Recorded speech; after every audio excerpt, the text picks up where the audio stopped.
Bom, o final do Império Romano, a gente fala que é um final do Império Romano em crise, como eu acho que está até aqui no Baixo Império, aqui no finalzinho do slide anterior, né? Por que que a gente fala que foi em crise? Porque a gente estava passando por um processo de expansão territorial, o Império Romano, né? Só que alguns povos começam a cada vez mais invadir o território romano, né? Nesse sentido, povos que a gente chama de povos bárbaros, aliás, a gente não, né? Eles chamavam de povo bárbaro, né? E assim, cada vez mais a sociedade romana estava saindo dos centros urbanos e indo para os campos, né? Habitar as zonas rurais, as fazendas, os campos. Então, cada vez mais a população estava virando campesinal, né?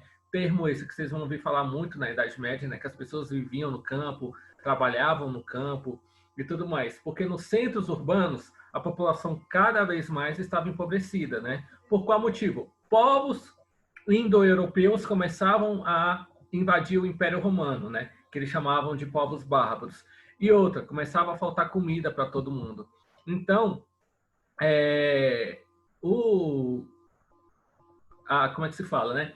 Com a defasagem, vamos dizer assim, econômica do Império Romano, já não se conseguia pagar mais salários tão bem como eles pagavam para os soldados e tudo mais. Então, dessa forma, nós começamos a ter uma crise política no Império Romano. Uma crise política que também se torna uma crise econômica, que também se torna uma crise social, né? Ou seja, o final do Império Romano é fortemente marcado por várias crises, né? E com isso, o governo romano começou a enfraquecer também as enormes fronteiras do império, né? Por qual motivo? Como você não tinha dinheiro para pagar os soldados não estavam trabalhando mais nas fortalezas, nas muralhas, nos castelos, protegendo o território do Império Romano. Então, cada vez mais povos bárbaros começam a invadir o Império Romano, né? E aí, em 395 depois de Cristo, um imperador romano chamado Teodósio, ele vai ter uma seguinte ideia: eu vou dividir o Império Romano em duas partes, porque dividindo o Império Romano em duas partes, talvez a gente consiga administrá-lo de uma melhor forma. E assim a gente vai evitar um colapso no Império Romano. Ele vai ter essa ideia e ele vai aplicar essa ideia. Então, o imperador Teodósio ele divide o Império Romano em duas partes, né? Pega todo o território do Império Romano e divide ele em duas partes. Um Império Romano que ele vai chamar o Império Romano do Ocidente, e o outro que ele vai chamar Império Romano do Oriente.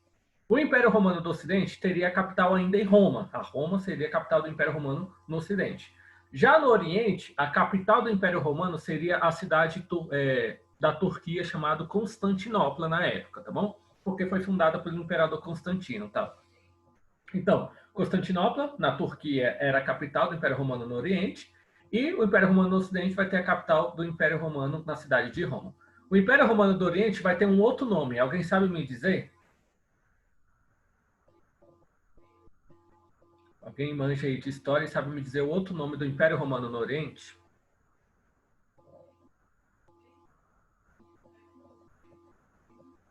Esse silêncio todo Não sei. atordoado toda a vida. Vamos lá, então. O Império Não Romano do sabemos, Oriente professor. vai ter um nome chamado Império Bizantino. Já ouviram falar? Já. Então, Já, Império já, pior que Bizantino, já. aprendam isso. O Império Bizantino é a mesma coisa do Império Romano no Oriente, porque a cidade de Constantinopla vai ser rebatizada como Bizâncio depois. Então, Império Bizantino por causa do nome da cidade naquela época, tá bom? Então, qual era a ideia? Na divisão desse território, na divisão do Império Romano, ele seria administrado e aí evitaria, então, um colapso, um fim do sistema como um todo, do sistema político e tudo mais, né? Esses povos que começam a invadir o Império Romano, os romanos vão chamar eles de povos bárbaros. E por que eles vão chamar de povos bárbaros? Por que hoje a gente, quando fala a palavra bárbaro, a gente entende que é uma pessoa rude, arrogante, grossa, ignorante e tudo mais, né? Não sei se alguém tem outra definição. Quando fala a palavra bárbaro, eu lembro disso, né? E por que eles vão criar esse termo para esses povos? Porque esses povos, eles agiam e falavam de uma forma totalmente diferente dos romanos. Primeiro que os romanos falavam o latim. Já os povos bárbaros, cada um vai falar o seu idioma, dos povos indo-europeus, né? Um povo vai falar o que hoje a gente chama de alemão, outro povo vai falar o que a gente chama hoje de sueco, outro povo vai falar o que a gente chama hoje de suíço e tudo mais. Então, cada um desses povos indo-europeus vão falar idiomas diferentes. Esses povos não têm o nome dos países de hoje em dia, tá bom? Eram visigodos, ostrogotos, são nomes bem feios, né? O nome desses povos indo-europeus que invadem o Império Romano. E aí, os romanos vão chamar eles de povos bárbaros, porque eles vão emitir um bar, que, ou seja, é uma palavra, algo que a gente não consegue entender. É esse o significado de bárbaro, né?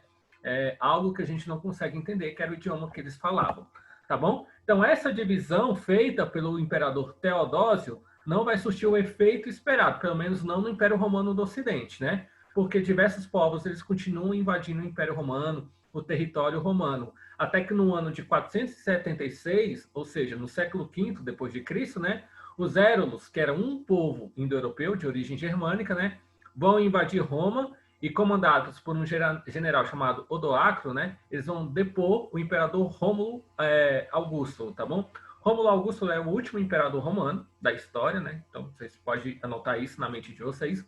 O último imperador romano foi o imperador Rômulo Augusto, né? Ou seja, por infeliz coincidência, o primeiro rei de Roma e o último imperador de Roma tem o mesmo nome, Rômulo, né?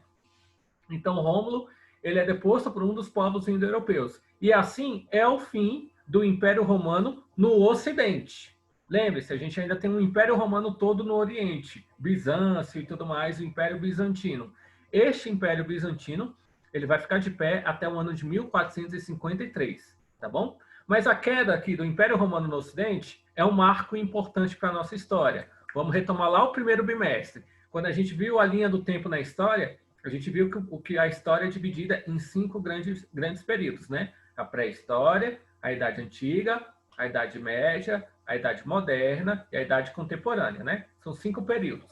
Beleza. O que marca o fim da Idade Antiga e o início da Idade Média é justamente a queda do Império Romano no Ocidente, tá bom? Então, se eu perguntar para vocês na prova, dica, qual é o motivo que marca o fim da Idade Antiga? Ou qual o evento histórico que marca o início da Idade Média? É a queda do Império Romano no Ocidente, tá bom? Ou a invasão dos povos bárbaros no Império Romano, que é a mesma coisa, tá bom? E aí vem um mapa para ilustrar para vocês a divisão do Império Romano. Tudo aqui de laranjado e roxo, rosa, violeta, sei lá, tudo isso aqui é o território do Império Romano. Aqui, de laranjado, mas não é laranjado isso aqui é mais um salmão, né? Enfim, tudo isso aqui é o Império Romano do Ocidente, cuja capital é Roma, e tudo aqui de roxo é o Império Romano do Oriente, cuja capital é a cidade de Constantinopla, fica onde hoje é mais ou menos a Turquia. Onde é mais ou menos não, onde hoje é a Turquia, tá bom? Então, Império Romano do Oriente, Império Romano do Ocidente. O que cai, que é invadido pelos povos indo-europeus, né, é o Império Romano do Ocidente. Quando a gente fala povos indo-europeus, são povos que vêm do norte do continente europeu, tá bom? Eram povos que habitavam onde hoje é a Alemanha, França, Dinamarca, Suécia. São esses povos que descem invadindo o restante do território europeu. E aí, na época, a gente chama de povos indo-europeus, tá bom? Bom, feito isso, então, costuma-se afirmar que esse acontecimento marca, então, a desagregação do Império Romano. Na verdade, isso refere-se ao Império Romano do Ocidente, como eu disse para vocês, né? Pois a parte oriental vai sobreviver até o século XV, mais exatamente até o ano de 1453. Embora as invasões de povos inimigos tenham um papel decisivo no fim do Império Romano do Ocidente, outras circunstâncias também foram determinantes, né? Tais como, ou seja, o que vai marcar o final do Império Romano do Oriente, ou do Ocidente, sim, é as invasões desses povos indo-europeus. Mas também não é somente isso, né? São os elevados gastos com a estrutura administrativa e militar que se tinha na época, então começou a faltar dinheiro, perda do controle sobre diversas regiões devido ao tamanho do império, ou seja, aquele mapa que eu mostrei para vocês anteriormente, o Império Romano começa a perder alguns territórios porque não tinha ninguém administrando aquele território começou a lutar por independência e tudo mais, então eles meio que conseguem se separar politicamente, né? Nós vamos ter um aumento dos impostos dos cidadãos e dos tributos dos vencidos. É o que acontece em qualquer sociedade. Quando você quer aumentar a economia, aumentar a arrecadação, você aumenta os impostos cobrados, né? Nós vamos ter uma corrupção política também no Império Romano, assim como também uma crise no fornecimento de escravos com o fim das guerras de expansão. Se falta escravo, falta trabalhador. Se falta trabalhador, começa a faltar comida. Essa é a sequência lógica naquele contexto. Também vai ter uma continuidade das lutas civis entre patrícios e plebeus, que vai durar até o final do Império Romano, e a difusão do cristianismo, ou seja, quando a Igreja Católica se torna a igreja oficial do Império Romano, e é por isso que a Igreja Católica hoje tem o tamanho que tem, é porque o Império Romano adotou o cristianismo como a religião oficial do Império, saiu do paganismo, né, porque eles adotavam os mesmos deuses da mitologia grega, até que o imperador Constantino declara a Igreja Católica como a religião oficial do Império Romano. E aí o cristianismo, né, cresce e é o que é até os dias atuais. Então, com a difusão do cristianismo também, essa ideia de posse de escravos e tudo mais começa a ser um pouco questionada pela Igreja, justamente porque eram ideias que seu fundador, Jesus Cristo, era totalmente contra. Então, não cabia muito bem o Império adotar essa religião e fazer práticas diferentes daquilo que a Igreja pede, daquilo que a Igreja ensina, né? Então, o fim do poderio romano, né, constitui um longo processo que durou centenas de anos. A partir daí, então, começou a se formar uma nova organização social, atenção, política e econômica, o chamado sistema feudal, que predominou na Europa ocidental até o século XV. Esse sistema econômico, então, da Roma Antiga, ele vai ser desintegrado e começa um novo jeito de se organizar socialmente, politicamente e economicamente. Esse novo sistema é o chamado feudalismo, e esse é o primeiro conteúdo sobre a Idade Média que a gente começa a ver na semana que vem, e aí a gente terminando a Alta Idade Média, a gente termina o primeiro ano do ensino médio. Belezinha, turma? Então atentem-se ao fato de que a gente acaba hoje então a Idade Antiga, com o fim do Império Romano no Ocidente, e começa então um estudo sobre a Idade Média. É um estudo de 1000 anos que a gente vai fazer em cerca de 4 semanas. É por falta de tempo? É por falta de tempo, mas também é porque boa parte do Império Romano foi muito igualzinho. Nesses 1000 anos, tem muita coisa que vai durar vários séculos a mesma coisa. Então, não tem muita novidade para a gente contar sobre a Idade Média. A não ser os grandes acontecimentos que a gente conhece muito bem, né? Como as cruzadas, as reformas religiosas, o novo sistema social, né? Que lembra clero, nobreza, camponeses e servos. Então, a gente vai ver essa nova estrutura política que surge, então, na história da humanidade, que a gente chama de Idade Média. E a gente vai conhecer também, entender o porquê da nomenclatura do período ser Idade Média, né? Medievalidade nesse sentido. Belezinha? Agora sim, gente, estou mais calmo, assim, acho que deu para entender, deu para explicar melhorzinho o final do Império Romano, né? Lembro que na última aula, para tentar terminar no tempo, fiz essa parte muito corrida. Agora, com mais calma, consegui explicar para vocês, tintim por tintim, desse finalzinho do Império Romano, tá bom?